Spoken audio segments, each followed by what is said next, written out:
Good evening, everyone. How are we doing? If you can hear me, let me know. We will not wait for our colleagues any longer.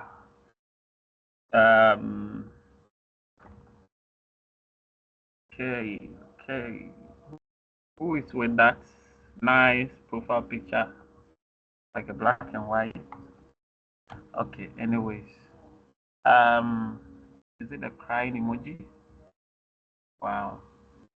Okay. So today we are going to since I'm also taking the 210.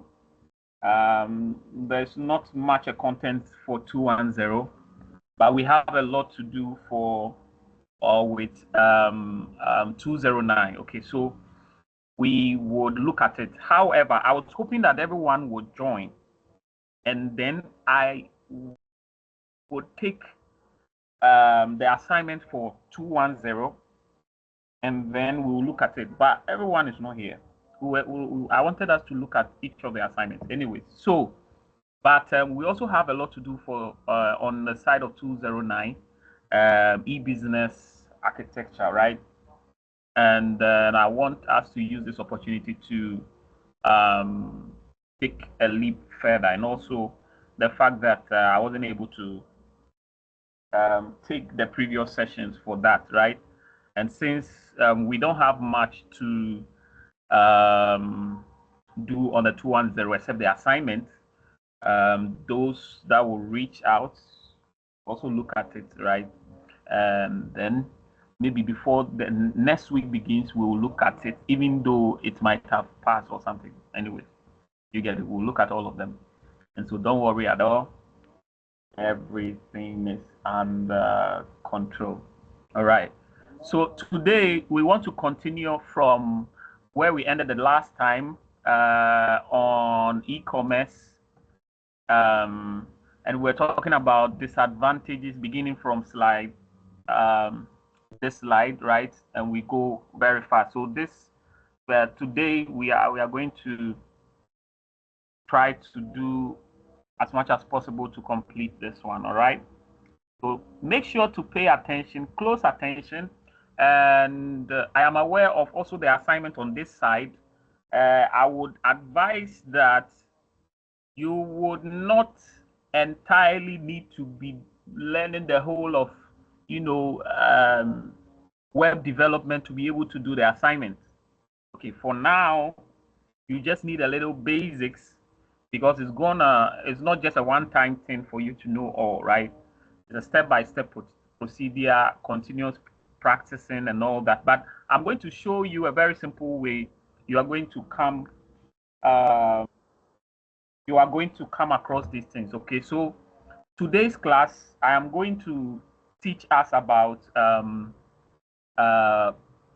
the e-commerce side, and then compare it with the e-business side, and then we are going to make sure that we complete this whole thing. All right, and then enter into that the questions for the assignment.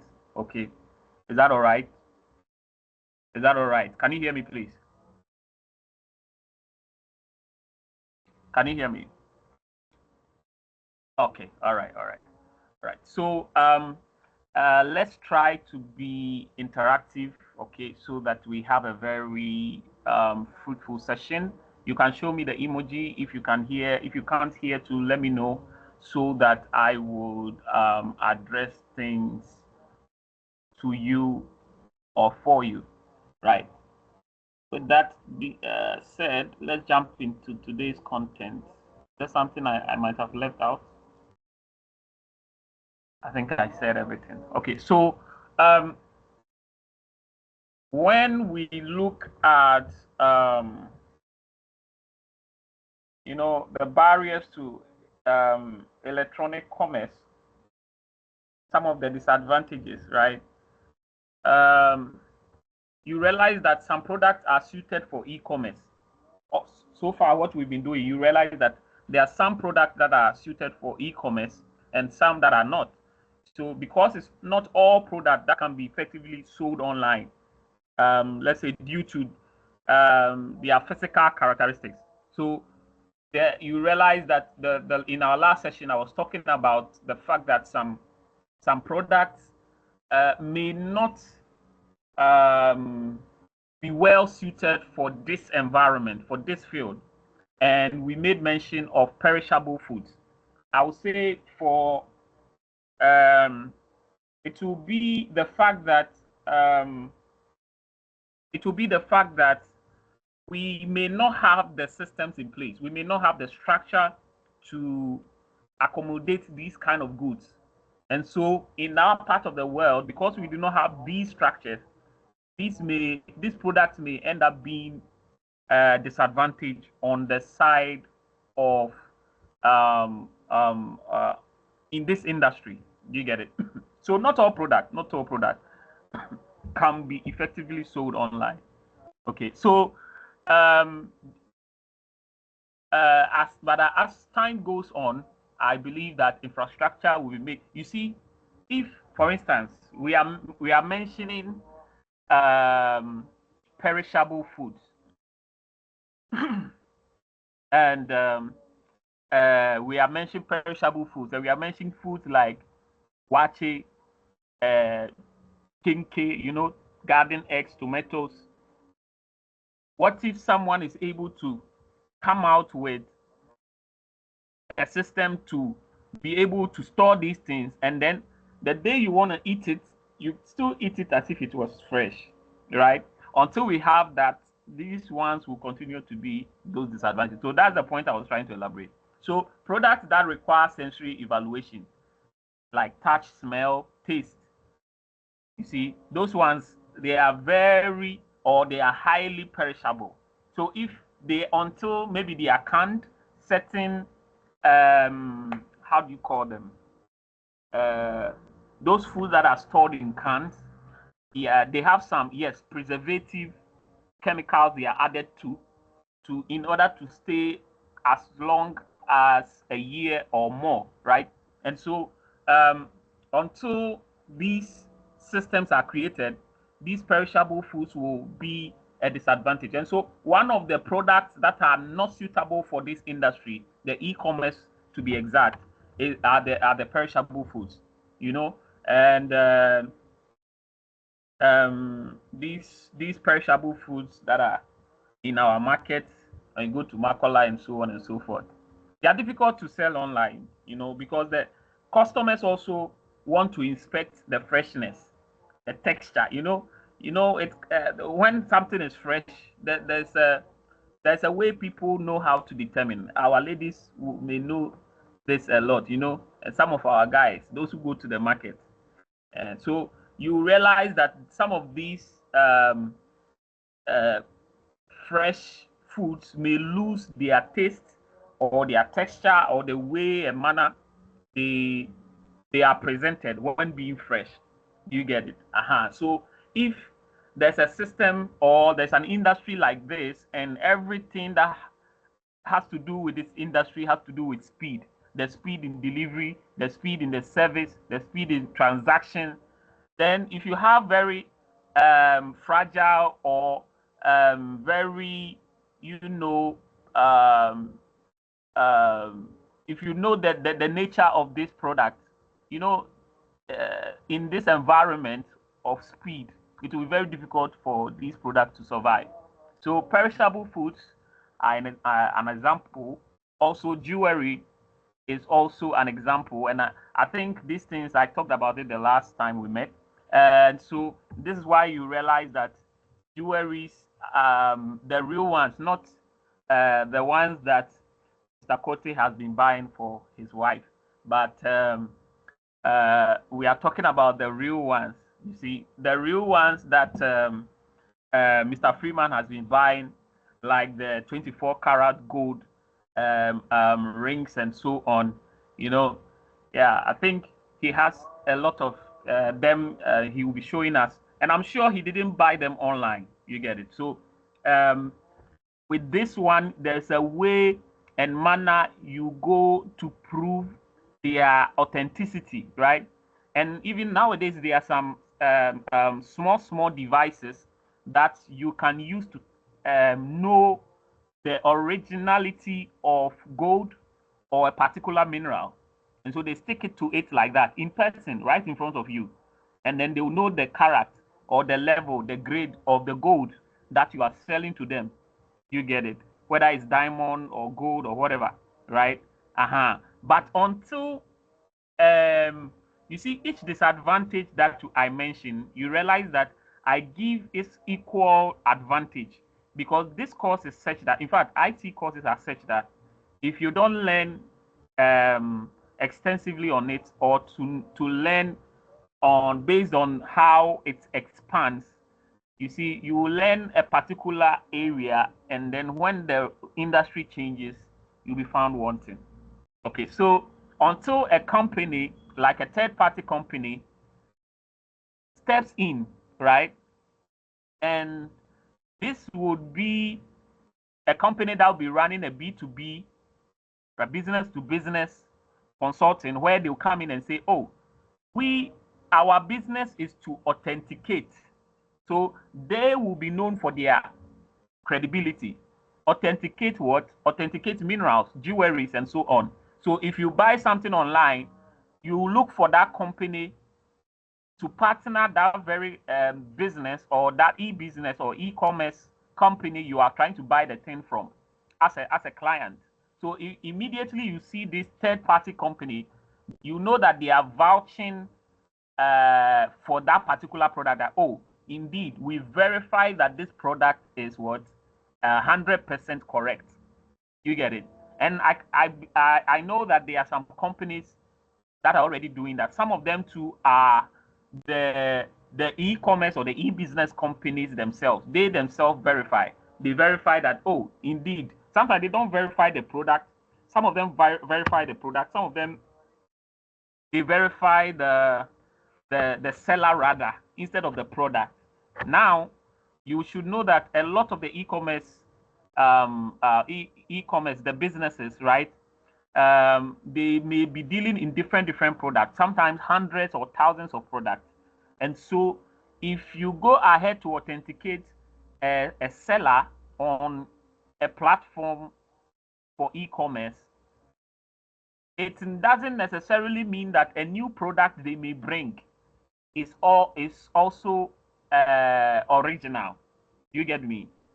So it is very prudent to know these things as someone who is learning these things, right? Or about to go into these things, so that you know the loopholes in the industry, and then you know the right advantages and the disadvantages. So to everything listed, you would have experience on that side as we share them for all of us to know.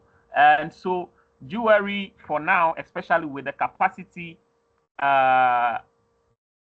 of the country that we are in right now, Ghana, right? For the purposes of exams, we learn in the capacity of Ghana or in the scope of the lecturer, right? We try to stay within that.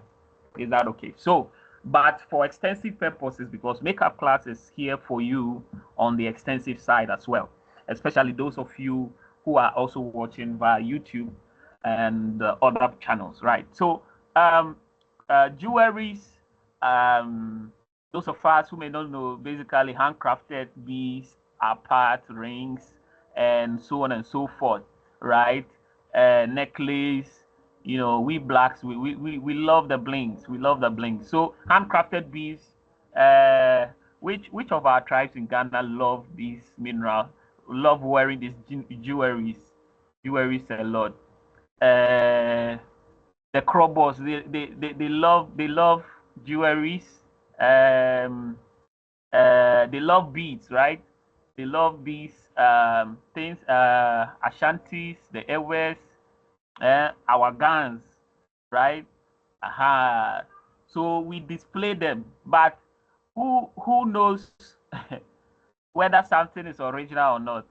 And so buying these things are very delicate because of the way they are also expensive. So because you wouldn't want anybody to dupe you, you would want to be there in person to buy them yourself. You see the thing? So it's very, very important. You see, and when we are talking about jewelry, don't only be limited by the minerals. So you see, I was talking about beads and so on, because those ones are handcrafted artifacts, right, for all of us.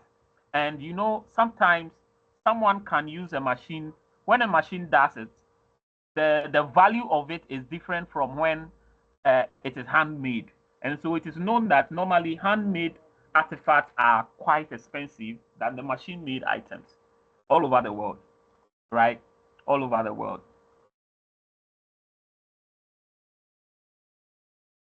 Okay, so it's very, very important. So um, there are also people like experts who are able to identify that these ones are artifacts that are dated to so and so date. They're able to determine originality of items, crafted, handmade items, right? Dating ages. You get it. So don't limit your mind to only the minerals, right? But also artifacts in general. So because these ones are very, very sometimes priceless items. So imagine you find a an item like a sword, or as some people would say, kitana, right? Kitana from Japan that is dated from the year, let's say 1381.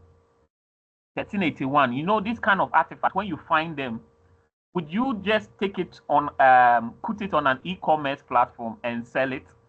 These items, depending on their originality and their source and the history attached to it, these things can go to be even billions or millions of dollars, right? Yeah. And so just putting it on e-commerce platform may um, may take its originality a bit or make people suspect, because it is not a normal thing to place in. Yes, I understand that sometimes they have very, very expensive platforms that some of these, but generally for the purposes of exams, you want to know that these things should not be placed there, right? However, on a side note, you should know that in the future, these things may be placed there, and then or third-party companies. So I'm actually giving you business ideas through this. Okay, maybe you can form those companies, authenticate those materials. Do you get it? So that when they see your company's badge on that particular product, they know that, oh, this product has been verified by. Let me use someone's name here. Who is here? These products have been verified by Mr. Obin Charles uh, verification company, or product verification company, you know. Yeah, so this is going to be a thing in the future. Very, very strong industry, right? So so when we talk about the jewelry in that sense, look at it in that perspective too as well. Customers, um custom gold jewelry requires customers to see the craftsmanship, right? And so we tried to try the items and also to appreciate the intricate details, right? That photos cannot fully capture. Do you get it? So sometimes, you know, have you ever wanted to buy something online and then the photos you were presented were not the way you received, what you received versus the photo you saw was different? And so sometimes you have very credible companies telling you that the photos you may see may be different from the actual item. They will quickly put it there small, but they will not make it bold. They will just write it small, and so that you know that what you will be expecting may be different slightly. So yeah, these are some of the reasons. Okay, and then also we have secondhand clothing. Secondhand clothing. So why secondhand clothing? So the popular secondhand clothing market in Ghana, Kantamanto, right? Uh, you know, it requires for the customers to be there in person, physically, to do what? To sort through items and then find what desired pieces, because uh, you can't, you don't know what is coming in the first place. You don't know the Obroniwe. You don't know what is coming. You don't go say, oh, I need a design. Yes, you may need a design, a color, or the style of what you need. You get it, and decide to look around it. But you realize that sometimes you may see something far wilder than what you imagine. You see, so it's like, you know, you don't know what to expect. When you get there, the Lord will make miracles. Okay, so you don't know what to expect. So unless you go there physically, it's more as if it's business to consumers, that right? And so with that type of running as a company, you will see that the people would have to be there in person. And that one, there's no form of delivery sometimes, right? But I believe that some of them are advancing. Some of them are also learning. It's not everybody who is selling these things that are illiterate. You get it? Some of them are really, really educated. Wherever there's money, go there. Don't say, oh, I'm educated, I have a degree, so I'll not go there. Hey, you. Okay, so what are some of the global examples that we can give? Fresh produce. Amazon Fresh, eh? Some people say Amazon Fresh. We are not there, but you can cite it for the purposes of your exam.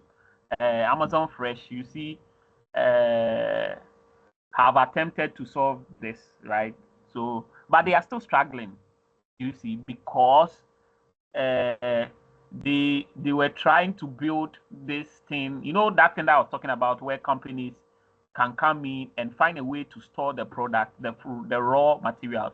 But you see, as I said in our previous session, these things can be highly expensive, very, very expensive to store. So unless you are storing it for scarcity, like for a period of scarcity, then you release them. Then that time you can compete with market price, because the amount that will go in order to store this food. You know, when you are keeping things in the fridge alone, imagine you have a whole warehouse, about 2 of them, all are connected to, like, not air conditioning, but refrigerator system. You know, the whole warehouse or warehouses are connected to like a freezing or a cold store, something. I think this man has some that level that I'm talking about. Honorable Kennedy Japan, right? Kennedy. An honorable store. Come again? But I said Kennedy, Mr. Kennedy. Yes, yes. He has some where he has like very special machines that could store specific products, not just go and put them there. They have certain areas to keep specific products. These machines can be highly useful when there is scarcity. Okay, when there is scarcity. And so now that there is plenty, when you are storing the food, right, and you store it for a while, because you are storing it because of your scarcity of let's say resources, so you want to keep it when you have, and then when you don't have, then you release it into the market. You should know that the time that you'll be releasing in the market, there's still plenty in the market, and you'll be competing with your competitors who you bought at the same price, probably the same price with, or equal or close prices with. Now you have gone to store yours for a long time. You have incurred monies in your storage and then maintaining the product. So additional cost has come to add up to the original cost, or the actual cost of the product. So selling it at the price that your competitor is selling will be almost impossible. You see, and then you release your product in the market and it will be expensive. This was the problem that Amazon Fresh was encountering. You get it? And so it is necessary to look at these things when you know that you incur little in additional cost, right? Or you are doing it because you know that there is going to be scarcity in a period. Like for instance, you can study the Ghanaian market and you realize that almost as if in Ghana, there are specific periods that tomatoes vanish from the system. Then they become so scarce. A few pieces of tomatoes can now cost like very, very high, right? Very, very high. And imagine you have stored it at that time and you have plenty. You can determine the market. You can dictate for the market and then take over the market, right? Good. So during that time, you can take control and then bag your monies into your coffers, right? So these were some of the shortfalls of the Amazon Fresh. There was also Instacart. Those people, they made the same mistake like Amazon Fresh. You can go and read about them, and then you get to know as well. All right. So Amazon Fresh and Instacart, they have all attempted to solve this, but still struggle with customers wanting to select. You see, if if you go and you see the way the thing has become, you want to select your own thing. Because these fresh things, you don't know how bad they are. Especially our ladies, they like to be there. They'll see how either soft the tomato is or hard it is or medium it is. They want to feel it, they want to touch it. So unless we can also, that's also another aspect, right, in Ghana here. And so that's it on that side. And then high-end fashion.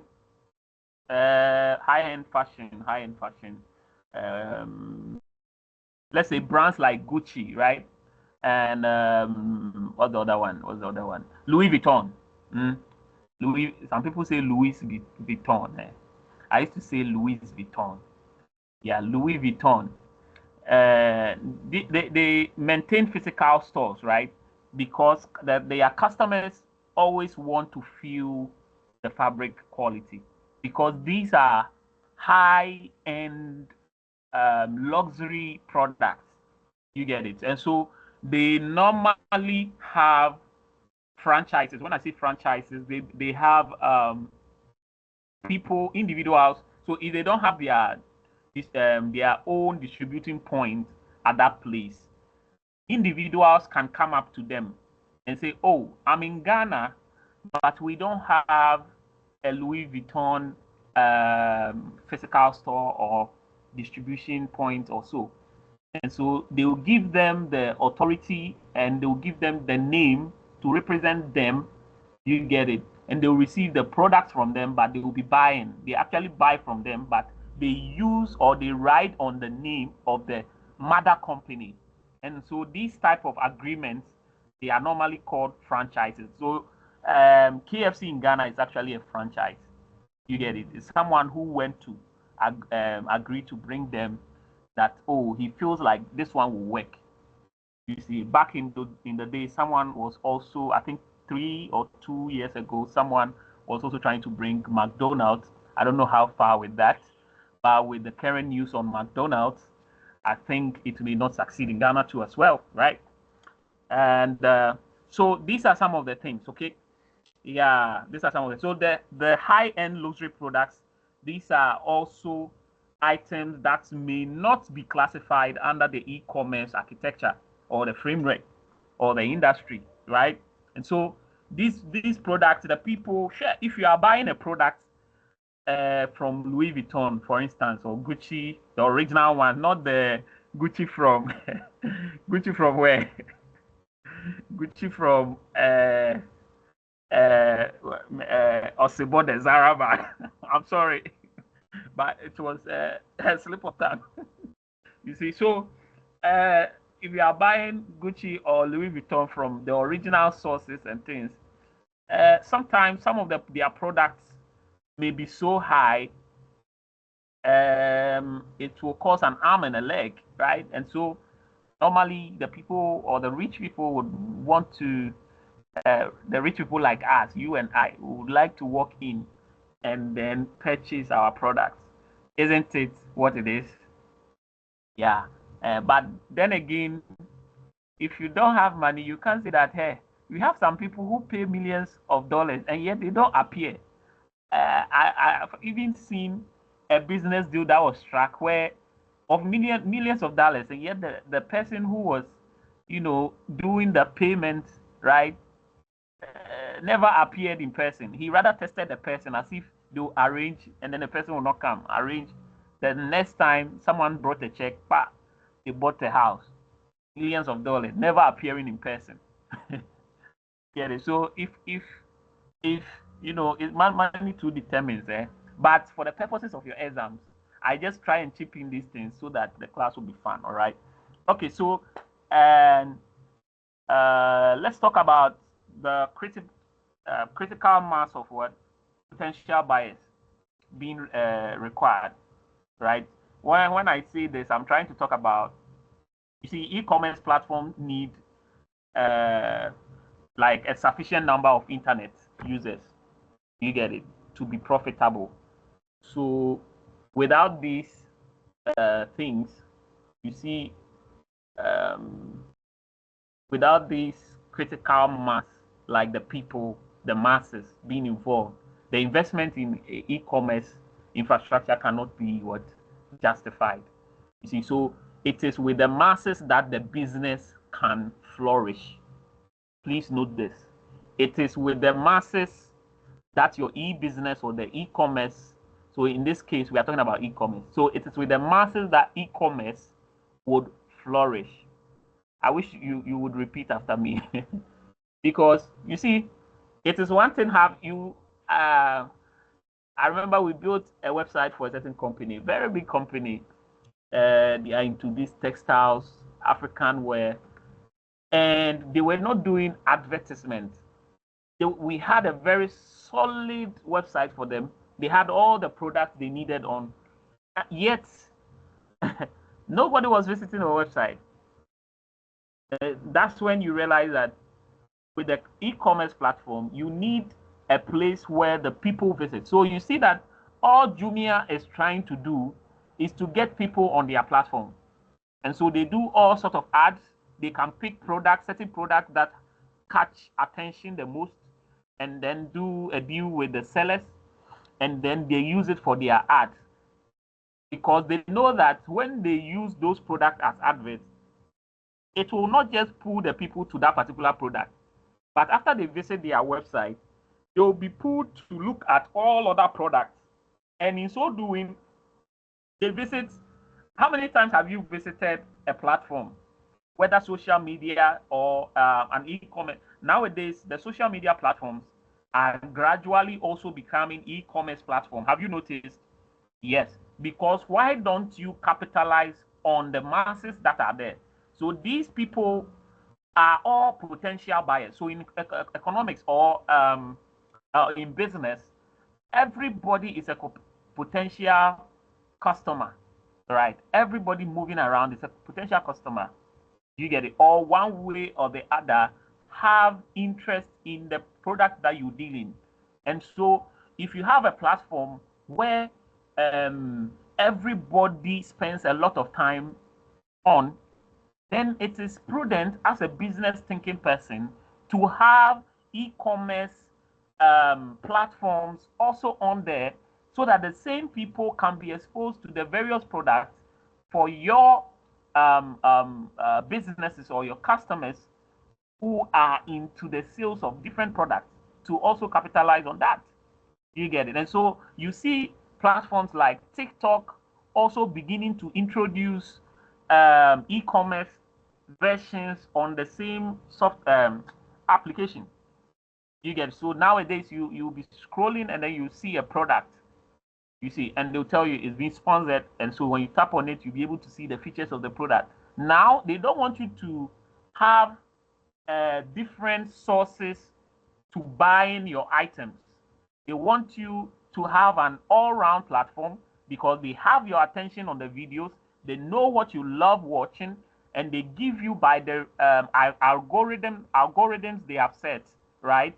And they keep giving you what you want to see. And so they intend also show you products that by the same algorithm, the product that you are likely needing at that particular time. Isn't that awesome? And so it makes it a very viable ground for the masses to troop in, number one, and for potential sales or transactions to be made. And so the masses are critical to the e-commerce framework. And this is what I meant by this point. And so we can go on and on and on expanding these things, but it is what it is, right? I just want us to jump some few things. Returns on investments. Let me just skip. To organize specific limitations of e-commerce, to organizations, to consumers, to society. So let's look at that one by one. Okay, so when determining, let me just do this right. All right, so basically, e-commerce platforms need a sufficient number of internet users to be profitable. You get it? Without this this critical mass, right? The investment in e-commerce infrastructure cannot be justified. You see, without the people, your business is not assured, because you have fewer people means fewer markets or fewer transactions. You see, because you have to also know that if 500 people come to your website, it's not all of them that will buy something. No. Just look at it. Sometimes 1,000 people will visit your website and only 3 people will buy.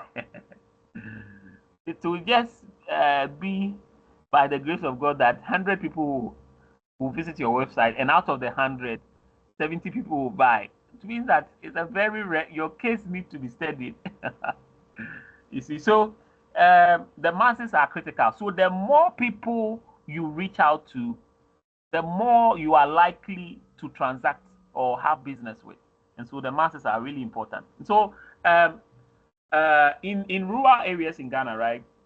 Like some parts, let's look at some parts in, let's say, Upper East region, right? Or parts of the northern region, where I come from. For someone say, why are you picking the Upper East region and not the northern region? Please, I come from the northern and Upper East region, right?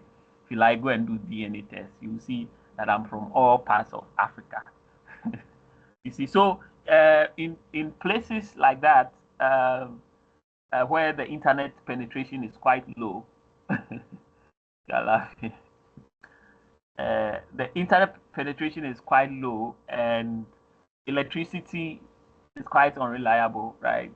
My throat keeps getting dry, so I keep drinking water over and over again. I don't know. Maybe Mr. Freeman keeps eyeing me. That's right.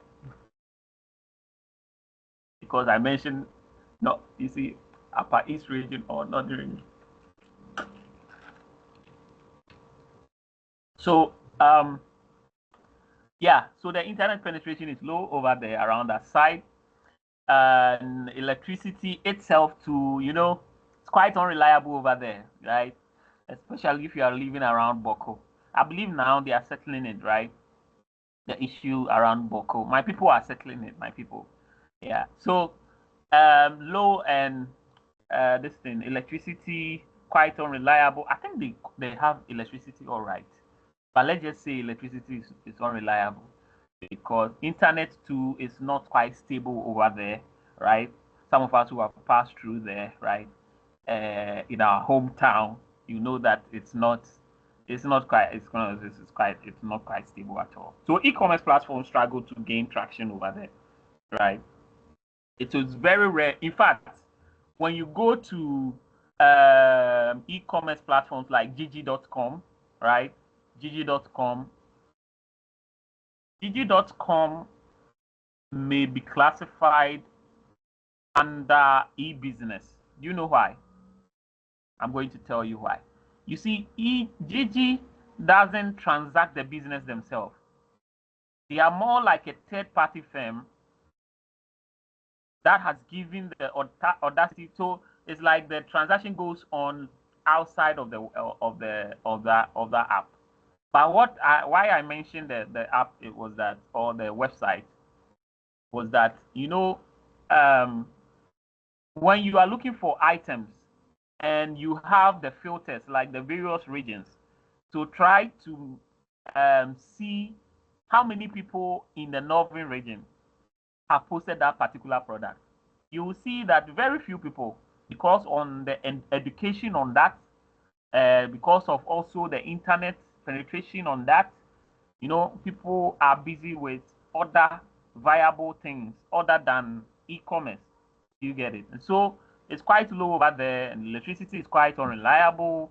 E-commerce platforms struggle to gain traction over there, right? So companies like Jumia, Ghana, primarily, right, serve urban, or Gigi, like Gigi, and so they serve the urban areas a lot. So this same thing I'm telling you to do, in fact, if we could all try it right now, you would see, we'll pick one particular product and you will look at the various, we'll filter it by the various, or we'll just see by the various regions we have. And you see that Accra, Kumasi, Takrady, they have a lot of people having a lot of the products you may be searching for. You see, particularly Accra being the first. And so these are some of the things, right? So where these are areas where the internet accesses. You see, so internet access also determines the viability of the industry a lot. So as a business person in this field, you want to operate, you should factor in these things, right? Developing countries with low internet penetration, which countries? So you realize that even Amazon and there's another one, the Chinese one, Alibaba. These people are, when they do their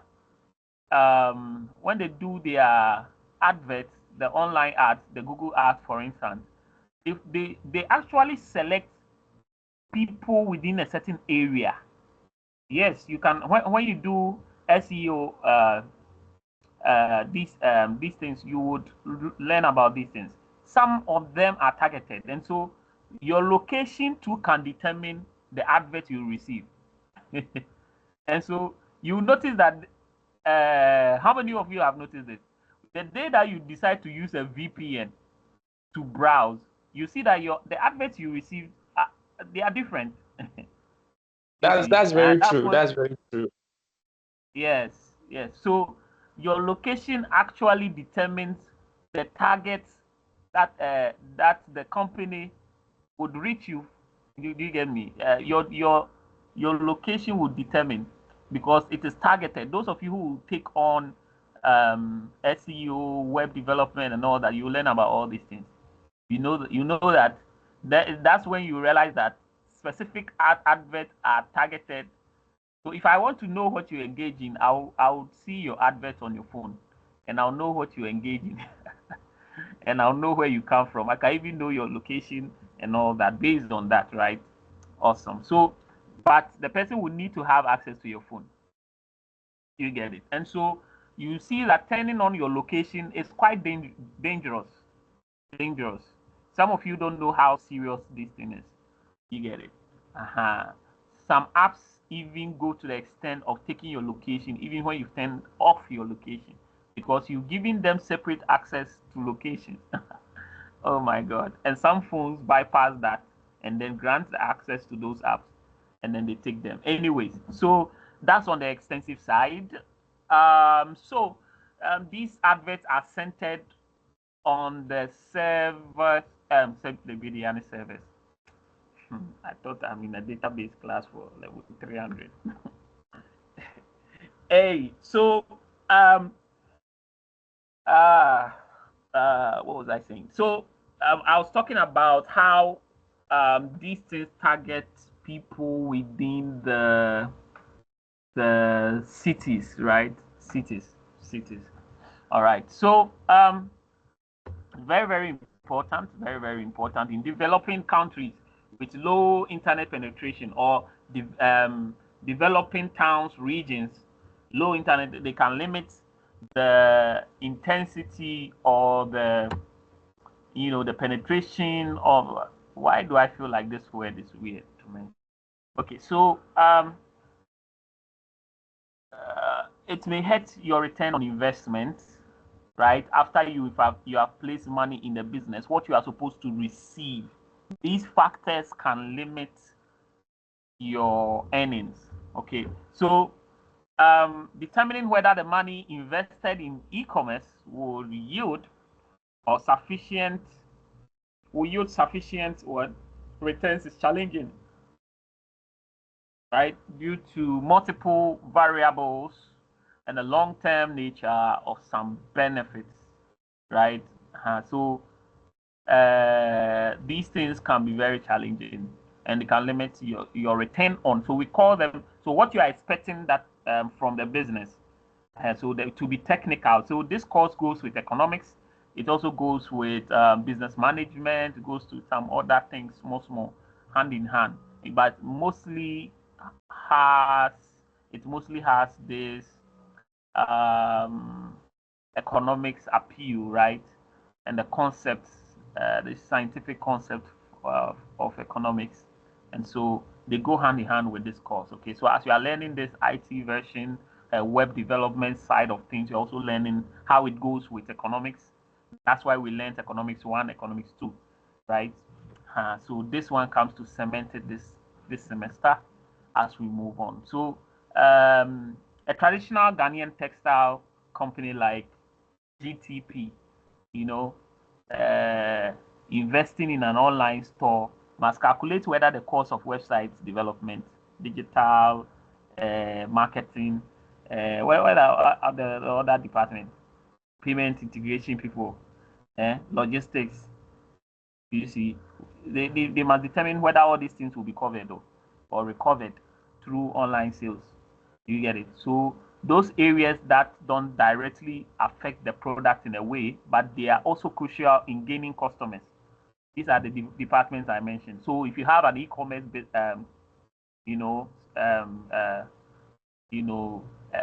entity, you should think of these departments, right? Website development, hotels, digital marketing, payment integration. Very, very. But when I say payment integration, where you have some payment systems where they are linked to the accounting department of your firm, and so any payment they need is directly connected, and they run almost seamlessly because anytime a payment is made on sales or something, the payment almost instantly integrates with the system and the records of the accountant. You get it? And so things in the business are able to run seamlessly. Everything is quite connected when it comes to transactions and all that, right? And so normally these departments are very crucial to e-commerce when you want to plan it, especially with this example that we are giving with the Ghana textiles printing, and I from saying, and yet Ghana GTP, what's their full name? Or if it's not like that, then I think I've given them a name. Ghana Textiles Printing, Mansume Shebi, those people. So if they decide to go online right now, and it means that they will have to calculate all these things.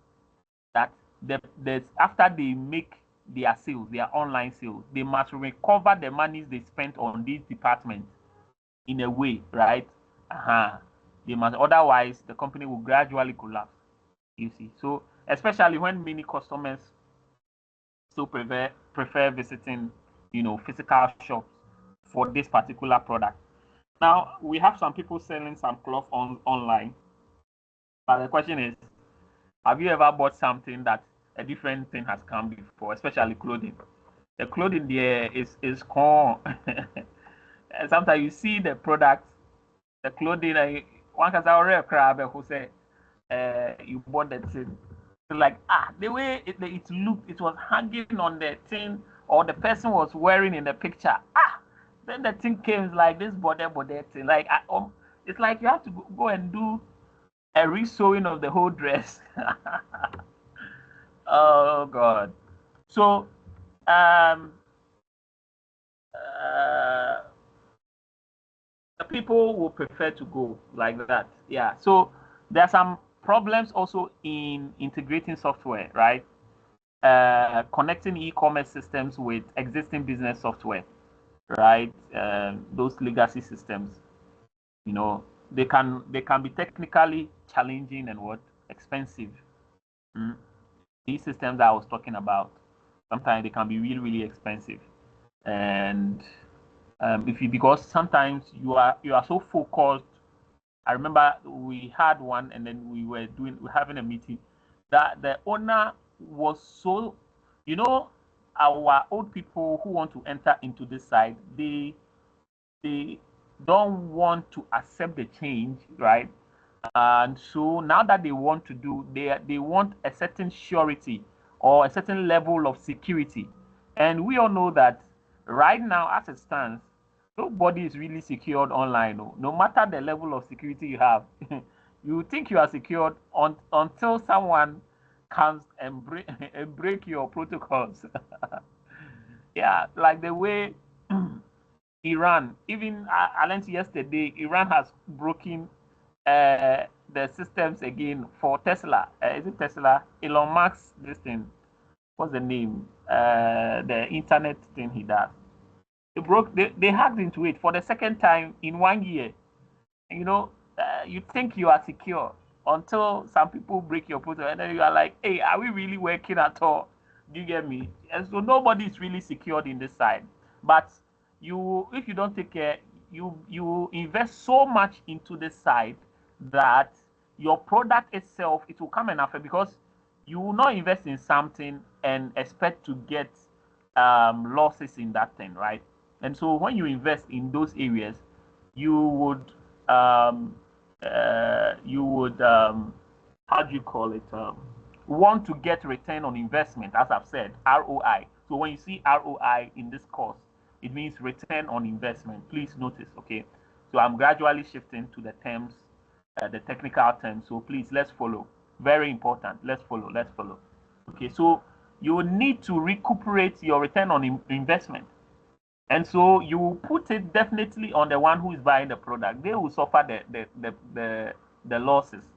Very, very important to notice these things. And so your product will end up being expensive. And then nobody, imagine the thing is 5 cedis in the market, but you wanted your platform to be so secure that you invested in professionals, high professionals. Meanwhile, maybe what they came to do wasn't anything different from what some people, maybe you can even do, right? But because the person has branded themselves in a way, you want to pay those monies, and it will affect the product. The product will now be expensive because you spend so much in these systems. And so this is what we are talking about in the problems in integrating these things, right? And so on and so forth.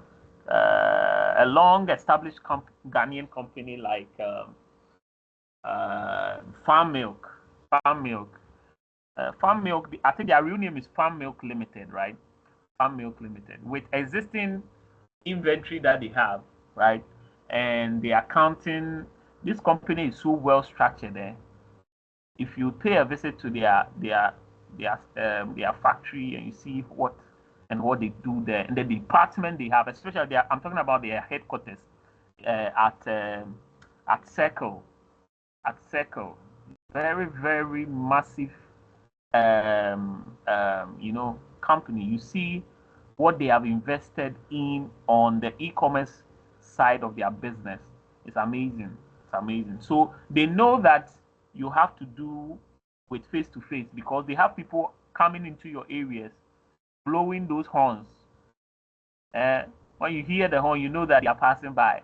So you buy from them face to face. But they also have a system. They have industry. They have systems where departments where they've created, where those departments also handles the e-commerce platforms. And so you may see the same finance you buy on the street being displayed on Jumia. You get it? When you go to the perishable foods section, where is it perishable food? The ice cream section or so, you see farm milk. You are going to see farm milk there. It used to be there. I don't know about now. So, and then you realize that this company is actually investing also on that side to also make sure that they are. But it has to do with a lot to invest in that. You see, and there's a way that they find to have their return on investment, right? Because they reach a lot of people. Their products are not quite, they are not expensive. Their products are not expensive, but they reach a lot of people, you see. So through the face-to-face and then the online, blending the two, you see, perfect example. But sometimes it can be challenging, right? It can be challenging. So their inventory, the product they have, that's their inventory accounting systems, the one they use for the recording of their transactions, the payment, payroll, and so on and so forth, right? The sales, and so on. They can face challenges integrating those new e-commerce platforms, you see, with their legacy system that is actually phased or focused on the face-to-face moving around, you see, that was centered only on that. Now that they are shifting to providing, making sure that their items are also on the online shelves, you see, integrating the old system and the new system can be quite challenging, and it will be cost effective too as well. You get it? And so there's also always a problem with companies of old trying to blend in their new systems with the old ones, you see. And farm milk is of no exception. You get it? The same thing with the traditional banks. The way they struggle to integrate the modern system of banking. This is just no coincidence. I don't think it's a coincidence. A bank called me. They were like, "Oh, why are you not transacting with us again?" I said, "I left because of your services. Your mobile banking apps are basically not working, and other banks are making sure that their mobile banking apps are perfectly working. So it is convenient for them. They're able to transact whatever they want to do. It's so seamless. They can almost transfer mobile money into the bank without being present in the bank. See, whilst people are changing like that, there are certain banks that are trying to be stubborn. You see, when we were talking about the evolution of the e-commerce journey, right? The history, you see how some people were reluctant and other businesses took advantage of the systems and they were capitalizing on that to reap their benefits. And I was a victim of those people who didn't want to move. So I moved and I joined those sides. Now they say that they have caught up. You see what they are saying? Say that, oh, now they have changed. They have actually also made sure that their mobile banking app is working from their headquarters. Yeah, because the kind of money we were passing through, there's not be small money though. They were also flexing that. Can you imagine? Sometimes your own money, you go and queue, and then you realize that, hey, this one is a problem. You see the thing. So it's very, very important. Very, very important. These mobile money, mobile banking apps, and so on. Right. Very important that they are able to move from the old systems to the new one to ensure that the people also benefit on the mobile banking side as well, and not just the physical ATMs. Yeah, they can use that same data and move into the mobile banking. It's not too late. If you are listening and you are into that, tell your people that they should work on it, and they will benefit because very soon nobody would even want to move physically to places to do a lot of things. You get it? So that is that. Moving on. Let me see. So the organizations, specific limitations based on organizations, the consumers, and then the society, how it affects the society, how it affects consumers, how it affects organizations. And I've talked about it on a consumer level, how it affects them on the society level, and then the businesses. You get it. And now we are diving, as I said, is going to go into economics. We are diving into economics, and is talking about those of you who were in my class yesterday for economics session, right? You we were learning some of these things. So sometimes the e-commerce thing comes at play there, or the e-business thing comes at play here. But economics is basically the study of how people allocate scarce resources, right? Scarce resources. It's basically the nutshell of economics is that you have little resources and you want to achieve a lot of things with that little resources you have. So the science in studying the art of being efficient in an environment of little resources is what we call the study of economics. So that is basically what economics is about. So what is the science? The science of how people make decisions, because before you use scarce resources to get what you need, there must be an exchange, because you use your resources, what you have, to go and get what you need or what you want, because what you need and what you want are different, right? Exactly. So and the resources to is what you need to achieve what you want, to get what you want or what you need, right? And so when you are engaging in that, there's an exchange, and this exchange is very paramount in the process, right? And so in doing so, you need to choose what you need, you need to choose what you want. In the process of choosing is also having its own term in economics, its own topics, and the chain of topics under choice making. You see, making choices, letting go of options that you have, and so on. We are going to talk about it if time permits, right? So one important way that so that, and also what people think, how people interact, because it's also a science. Economics is also a science, and so you are supposed to take data and analyze data and know how the data and how people respond to certain things. So how people respond to price changes, how people respond to, so everything about exchanging commodities with the resources you have, and how people also interact with the prices before the exchanges, right, happen. You see what people think, what goes on before people make choices, what goes on before people reject products, their choices or options they have. You see, and the science on studying these things, this is what economics is about. So this is it. So based on this explanation I've given you, you can derive your own definition of economics and then use it for your benefit. One important way that people allocate resources is through through commerce, right? So the art of, basically this sentence means that the art of exchanging the product, you see, is what we call as commerce, the business side of things. Mind you, he didn't say e-commerce. So when you add the e, then that means that you are doing business, but this business is being done online. The same commerce, but this time it's limited. You are giving a specific area of focus, right? And so economics, because I call you economists, I tell the students in the economics class that anybody who is studying economics are economists. So I address you as such. And so as economists, you need to think like someone who has studied economics. And so as economists,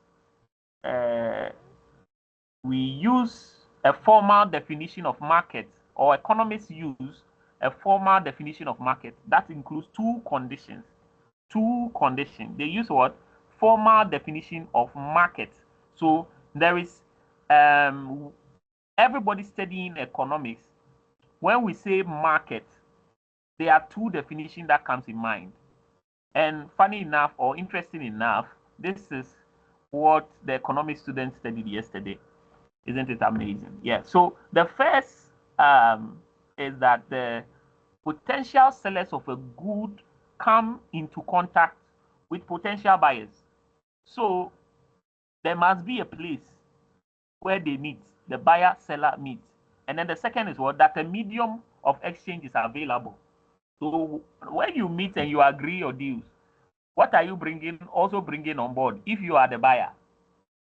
The value of what you are bringing, that is equal to the value of what the person has. And then when it balances, to do your exchange, and then everybody benefits, they go their way. So there must be a medium of exchange. So whether currency or money, or mineral, gold, diamond, any valuable item, or also another commodity, because it could be a barter trade, as we say, swapping. You bring something, you add something to it, and then we swap and we get the price. So there must be these two things for we to say for a fact that a place is called a market. So there must be a buyer and a seller, you see, who are coming into contact, right? And then there must be a medium of exchange. So if there is a medium of exchange and there is a buyer and there's a seller, they are in contact, you see, then we can say that that place is a market. You get it? So in economics, that is what we say. So as economists, now from today you are all economists, okay? IT students who are now economists. Okay, so note that, very, very important. Okay, so this medium of exchange that we are talking about can be a currency or barter. I've mentioned it. Most economists agree that markets are strong and effective mechanism for allocating scarce resources. So normally when we talk about a market, now that you know what a market is, mind you, I said a market is a place where the buyer and seller meet or contact, and then they also have a medium of exchange, right, readily available in their transaction, right? And so in economics, we say that, or we agree as economists, or a lot of students of economics have come together to agree that it is at the marketplace, right? That's what the marketplaces are, the places that are very strong and effective um, um, places for allocating scarce resources. So the resources that we have, that's where we allocate. So we place our demand on, or we give it to people. So when I need something, I go to the marketplace where there's a seller. As a buyer, I meet the person, and then I give the person my scarce resource. They also give me what they have, their resource, you see, and then we exchange. So we are both allocating. So now it is not with me, it is with you. I've allocated it. That's what we mean by allocation. We put it at a place or a different place. You get me? I give it to you. So the different places that the destination is coming to you, we have allocated it. Or the location of my 5 cedis has now changed from my pocket to your pocket. Like the way, let me mention someone's name. Like the way Mr. Ebenezer's this thing, or Mr. Obin Charles' money is about to go into Mr. Corte's pocket. You see, then you know that he has allocated his resources or his scarce resources to Mr. Corte. Mr. Corte doesn't look happy that money is coming to his pocket, and so I guess the money remains in Mr. Obin's pocket. All right, that means that the money is no more what allocated. Okay. All right. I hope we are following. Are you following? If you are following, let me know. Your hand is up. If I notice that you are not following, then I mean, let's. Okay. All right. All right. Okay. So transactions I see that some of you, the network is quite far back. It delays a bit. Okay, so transactions cost. Okay, transaction cost. That transaction costs were the main motivation for moving economic activity from markets to hierarchically structured firms. Ronald Coase, 1937. What are we talking about here? Let me explain. And then we have these ones to do, and then we are done. The rest are just fast connections things. Let me just come back here. Okay. All right. So basically, on this side, right? 1, 2, 1, 2.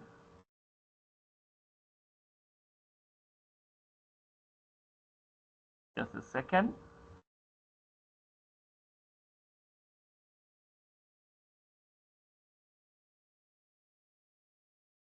All right. So we have 1, 2, 1, 3. Is it 1985? 1985 or 1937? 1937.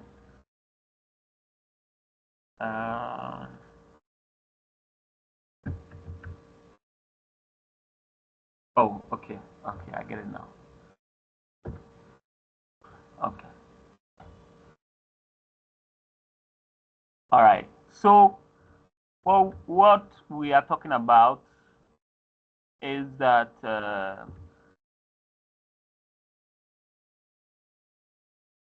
economics studies how people allocate, because economics studies how people allocate scarce resources, right? A market requires basically these two things, which we have talked about, right? The sellers and then the medium of exchange. And so in 1937, there's a man called Ronald Coase. Ronald Coase, right? Ronald Coase argued that transactions costs are the main reason economic activities move. Okay, move from market to hierarchically structured firms. He said that transaction cost, the cost in transaction, what you incur in doing your transaction. So the transaction of the money of the product itself is there. What you are going to pay for is there. But all the things involved in costing the price or giving the price of the product. So one of the costs is your time. Okay, your time.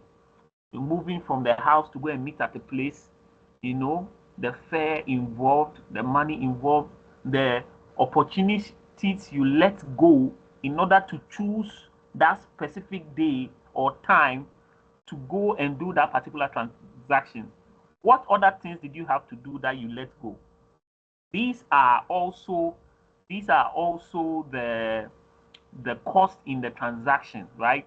And so Ronald Coase was also saying that these are also determinants, right? They are the main reason for economic activity. That the economic activities move from market to structured to from the marketplaces that we know to particular companies. You get it? You know, because of these things that may limit people. You are in Takrady, you need to go and get the thing in the market somewhere. But when a company comes in and says, oh, we can deliver this at your doorstep, we also have the same product, blah, blah, blah, then now you don't go to the market again to purchase your product because of what entails in trying to do the exchange. You see, the things that are involved before you even go and sell the things or buy the things, it can determine, this is the cost involved. This is the cost involved before the actual cost of the product. And this is what Ronald Coase was saying. He saw this way back in 1937. You get it? And he was talking about it. So it's something that he wrote on. We can go and read about it elaborately online, and then we'll get the idea. So the cost involved before transactions, right? The costs of transactions. You see, transactions involve the cost of products. So I want you to know. That's why I keep separating the cost of the product from the transactions, so that you know that it's a separate type of cost that people do not count as part of the product. The time you spend, the stress involved, these are all costs or price indirectly that you pay, right? You don't necessarily pay with money, but you pay it with your strength, with the food you eat, and so on. You get it? The energy loss, the emotional stress, and so on. So if someone says they can do it for you, you actually go for it because you know that there is a certain thing you are losing on that side. And this is what Ronald Coase was saying. You get it? Great, great. So transaction costs are the total of all costs. You get it now? So not just the product of the item, but all other costs, including time, and also emotional stress, you see, and so on. So someone can factor the stress of using Trotro to deliver his product. Yes, the customer has paid for delivery for the item that they bought online, and you are going to deliver the item. But you realize that, you see, the item that you are going to deliver, no, the stress that you are going through, the traffic, the trusky, you know, when you were sitting in the trusky, because you were holding your item on yourself, sometimes the item is bulky, and then you are not comfortable in the chair, someone too is pushing you, there is heat in the car, that stress, all these things are part of the cost. And so someone will look at it, someone can look at, that's why someone can look at it and say that, oh, let me base on it to go and buy my own vehicle and then use it to do the delivery. Okay, the person has changed the cost because now there will be a different type of cost, but it will move from the kind of cost they were paying indirectly. You get it? So transaction cost should include all the total cost. So the transaction costs are the total of all costs that buyers and sellers incur as they gather information. So as e-business people, you should factor in all these things in the pricing of your product, in the pricing of your software, right? In the delivery of services of your software or your apps. You get it?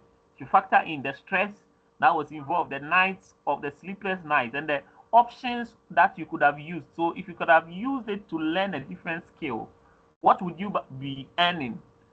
Can you earn that over time?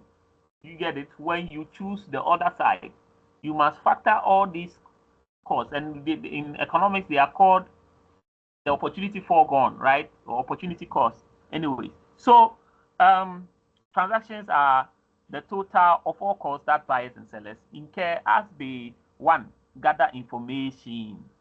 You see, gather information, negotiate purchase sale transaction.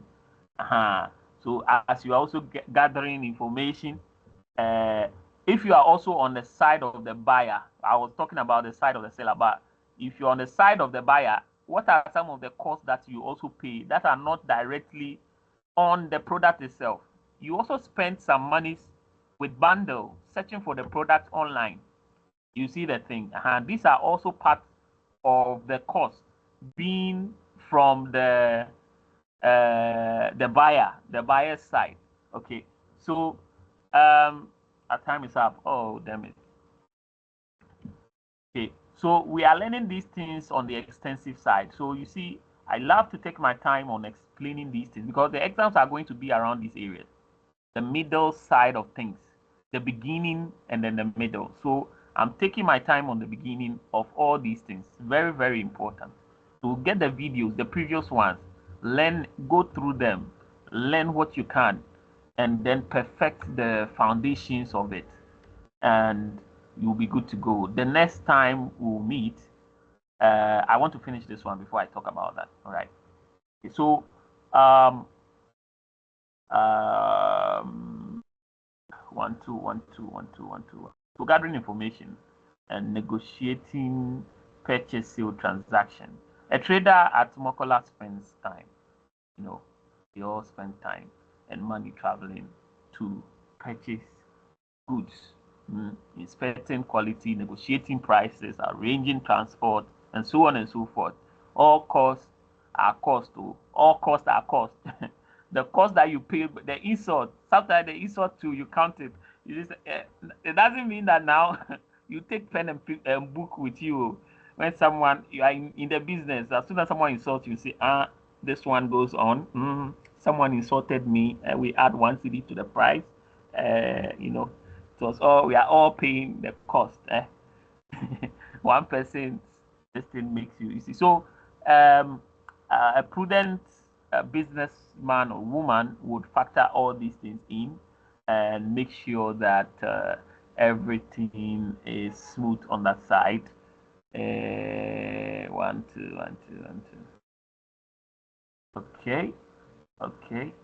So, on using electronic commerce to reduce transaction costs. To reduce transaction costs, we are seeing that e-commerce reduces transaction costs through improving information flow, increasing coordination of action, reducing search costs for buyers and sellers, increasing the number of market participants, and so on, right? So e-commerce reduces transaction costs greatly. The one that you were supposed to be in person and the one that is happening online. The one online saves you a lot of transaction costs. Now, are you getting the understanding? Are you following the understanding? The stress involved in going the online and the going the face to face is different from the the stress on the online. Okay, so this is what basically we're talking about. Let me move on to the next one. This is what this one is talking about. I'm jumping. Technical limitations. There's a lack of universally accepted standards. So based on this, and these ones have become very, very easy. Key drivers of e-business. We've spoken about it. And so potential supply chain members of e-commerce. So when we talk about the supply chain,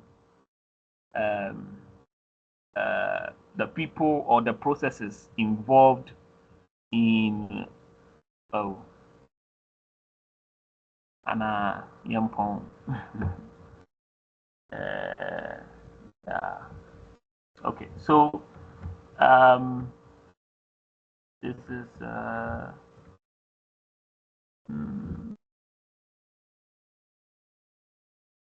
okay. So the processes involved in, let me just use this side. Good.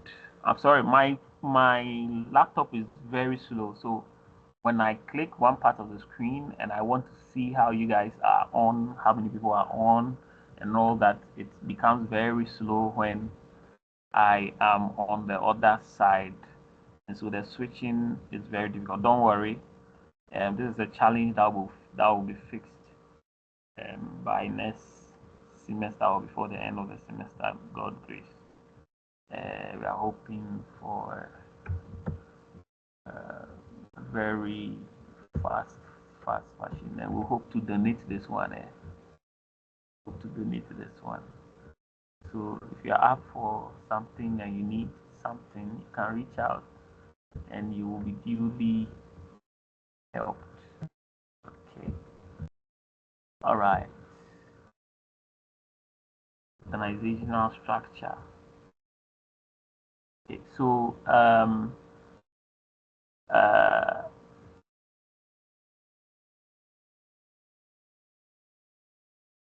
yeah. So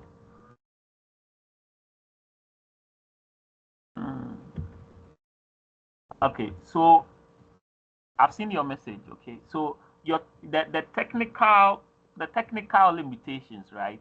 In the technical limitations. Okay. Now, why wouldn't you ask it in class? Anyway, so you see, the lack of universally accepted standards for quality, security, reliability. You see, different systems are used in different standards used for different standards. You see, so making integration very difficult. So there's the lack of universally accepted standards for quality. These are some of the technical limitations for the e-commerce business. You don't really have, like as I was saying, like unless some companies step in on a particular product, then we see that, oh, these products that are all on the website are all verified. So dealing in e-commerce business, everything is really assured. If you can have a ministry that is focused on authenticating online businesses and their products, not just online business, but because we already have a system that checks online businesses and all that nowadays, even though it's not really effective. I feel when they become too effective, it'll be very difficult to register an online business. But for now, it's not. But I'm talking about the product itself. You don't really have a system to check all the products that online businesses put on their various platforms. The kind of standards they may have gone through. There's no such standard. See, so this is one of the technical limitations. Okay, and then also telecommunications bandwidth insufficiency. Okay, let me go to that side. See telecommunications. Do we have it here somewhere? Technical, limitations. Okay. Okay. So it's very important. Very important. So, how slow the internet speed is limits the e-commerce capabilities. You have a slow internet speed. How can you go through your transactions? I remember when in 2018 or 2019 or so, where there was a Black Friday, I think 2019 or 2020, and normally at 12 a.m. the prices of certain products like fridges can come to as low as 100 cedis, at midnight. And at that time that it will come 100 cedis, something that costs like 3,000 cedis. By the virtue of the fact that it's a Black Friday and they need to reduce to clear, sometimes some of the products are being sponsored by the third-party company, so that a lot of people will troop into their platform. Mind you, the main aim is to get people on the platforms. That's when transaction can take place. So sometimes they go to an extent to help some few people, so that a lot of people will have the hopes that something can be done for them. And by the time they will come, maybe the percentages will be changed. You see, because you can't give that same percentage to everybody. Otherwise, companies will collapse, right? So the fridge that costs 3,000 can be costing like 100 cedis at that midnight. And imagine your internet is slow. So I remember I was in one part of Ghana. I saw the thing. Someone took a screenshot and sent me. Speed went online. The thing now, the internet is gone. When the internet came back, it's just like Sakai. When it came back, the thing was gone. The time was up. You see, and so we couldn't have access, and the price went back to normal. You get it? So it can limit transactions. It can limit the e-commerce side. So these are some of the technical. So when we say technical limitations, these are the infrastructural limitations. When we were beginning with e-commerce and e-business, we talked about the infrastructure that you need for the e-commerce industry. So this time we are talking about the infrastructural limitations. So if you don't have those physical things that you need for the business, or they are not functioning well, how will it affect your business? So you can, if you understand the infrastructure that is involved in the business. That's why I told you that getting the foundation of this course is very important. That's why when I got here, I was speeding up. You get it? So when you go back and you learn about the infrastructure, you will know that everything about the infrastructure is what is listed here, but in a negative way. And then it is being taken in a form where, in case of its absence, how would it negatively affect the business? And this is what we are talking about with the technical limitations. Are we following? Are we following? And so some of the technical, some of the infrastructure that are involved in e-commerce is what? Telecommunications, the ability to verify the systems to verify the product. These are all part of the infrastructure to keep your goods in stock and all that, right? The software development, right? And the software development department, what they do also affect your business. It's also an infrastructural side of the business, right? And you need to factor in. So these are all technical. So all the items listed in the infrastructure side of e-commerce are all technical side of the business. So, and the systems, integration systems that we spoke about, those ones too are part. So if these systems are not working, it will negatively affect particular areas that in the long run would affect your business. And this is why I skipped. So you look at it, it's talking about web servers, talking about systems, legacy systems. When I say legacy systems, just like I said in the explanation earlier on, these are the old systems that need to be let go for the new ones to take in to enter into the e-commerce of this modern era. You get it? And so when we say legacy systems, they don't really favor the e-commerce architecture or framework. And so you need to let them go. So in case the system that you are using to gradually move from that old to the new is also not functioning well, then your transition may be limited. And when your transition is limited, it can affect the activities of the business, where you see messages that, oh, we have to shut down for a moment, like the way MTN, oh, this is noise, like the way MTN has issued a message right now, right? Or they keep issuing messages that they are about to engage in so and so and so. You get it? But if there are proper distance, they could hand over to a particular system, and then we would manage that one, and then when they are done, we shift to another. But because of resource availability, right? So these are some of the things that we are talking about. Internet accessibility, they are all technical stuff, right? If they are not available, how will it affect the business? Special web service. Okay, so these are some of the technicalities. I hope I've answered, right? I hope we get it. We get it. We all get it. Please. Okay, so I think with that said, I'll close. I'll call it a day, and then perhaps I'll talk with one of the tutors to help me have one of their classes. Maybe since Mr. Freeman is here, I'd love to take one of his class and then use it to extend my teaching. We'll beg him to see if he will donate one of his sessions for me to, move. Okay. There's a session that I would want us to have some practicals. Okay, so it's very, very important. Very, very important. There's a hand up, Mr. Obin Charles. Mr. Obin Charles. Yes, good evening. Hello. Yes, sir. Can you speak clearly for me? Yeah, good evening. Evening, sir.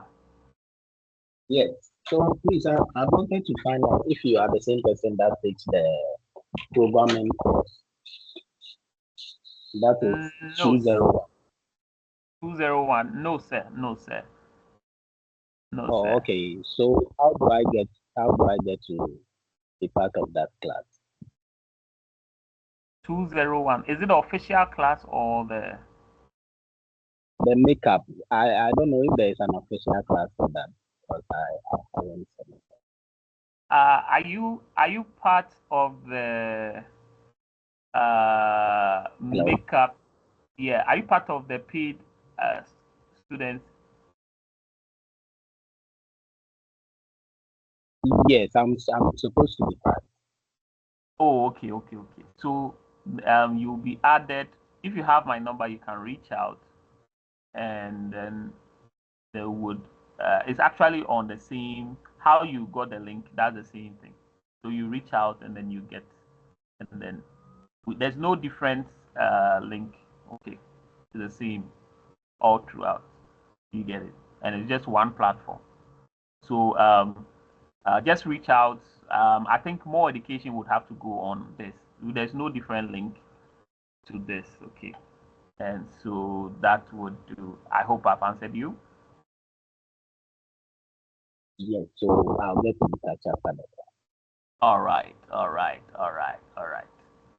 So there is no actually there's no different link for the other classes. All the classes we have the same link altogether, and then if you have the link, you have the link to all of them. So actually, if you go to the chat, right, you would see the videos of the previous sessions, right? See the videos and the interactions on the previous sessions, or you'll see all of them. All the videos are in the chat. This chat that we have in. So you have all the sessions. And also the videos are being recorded and uploaded on YouTube.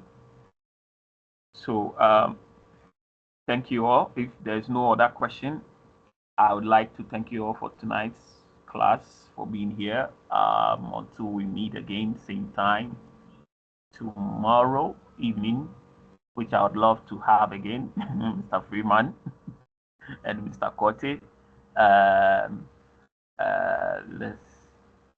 Let's be this thing benevolent. All right. So until then, if there are no questions, if there are questions, you can reach out to, as some of you do. Ask if I'm teaching. Sometimes you can send me the questions, as some do, and I'm going to address them as well. Okay. All right. So, if there are no more questions, I'll take it as we'll meet again, same time tomorrow. Until then, it's bye bye. Bye bye.